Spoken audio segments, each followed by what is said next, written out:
Leadership is not the art of getting people to do stuff. Leadership is the art of getting people to want to do what you believe needs to be done. Colin Powell, the great American military leader, said, "A competent leader sees a platoon of 16 men. A great leader sees 16 individuals, each with their own needs, desires, and aspirations." Do you see the shift here? We're moving from the leader as evangelist, pontificating, "Follow me," to the leader as therapist, listening. Because if leadership is about getting people to want to do what you believe needs to be done, then you've got to know what they want. You've got to know what motivates them. And you can't know what motivates them if you've never asked them. You can't know what moves them until you've actually had that conversation. And that's why increasingly in some of the work that I do in the United Kingdom, they are talking about manager as coach. Because that's what we want. More and more people are coming in not just for the salary at the end, but they're coming in to grow and to develop. That's what motivates them. And of course, in helping them to do so, that adds value to your organization.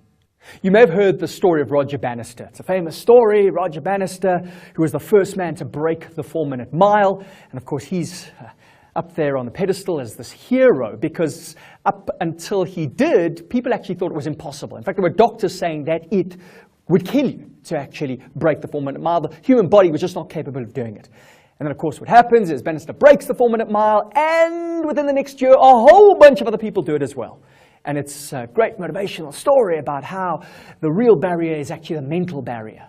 And once that mental barrier is gone, once you believe something is possible, well, then you are far closer to making it possible. But in fact, the real hero there, I think, was not Roger Bannister, who was something of a hero, to be fair, but even more was his leader, was his coach, a man called Fritz Stampfel.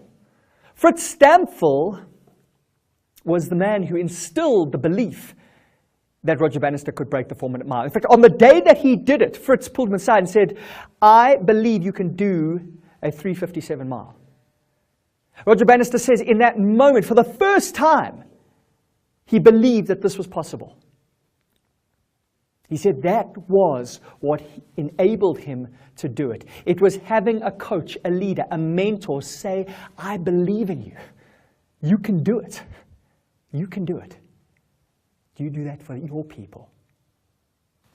You know, you can predict American presidential elections on just one thing: optimism. The more optimistic candidate almost invariably wins the campaign. It's instructive to look at the competition between John McCain and Barack Obama. Barack Hussein Obama, a relatively inexperienced politician, had what? Just about the most optimistic slogan of all time: "Yes, we can." Up against John McCain. John McCain, an American war hero, a veteran with tremendous experience, a man, let's not forget, who turned down his freedom in Vietnam until every one of his team were freed first. Heroes like this do not come around often.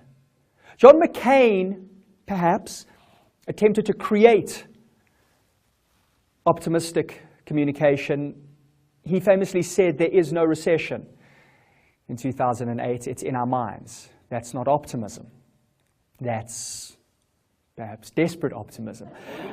Or perhaps that's just what he genuinely believed. But for people who felt the recession, well, they didn't want to be told that it wasn't happening. Now, interestingly, whatever your politics are, let's just look at this, because Barack Obama didn't say there's no recession. He said, actually, there's a recession and it's going to be tough. And we're going to have to tighten our belts and roll up our sleeves and work harder than we ever had before. We're going to have to call on that great American resilience that is in our blood to do what needs to be done. But, yes, we can. Do you see, that optimism isn't about pretending that it's going to be easy. Optimism isn't about pretending there's no problem. Optimists see the problem. They're just optimistic that they'll be able to find the solution. And so as leaders, we don't want to be lied to, no. In fact, we like a challenge. We like to feel that we could be heroes out there slaying dragons, yeah? But that ultimately, as Fritz Stampfel did for Roger Bannister, and as you can do for your people, as tough as it may be, yes, we can.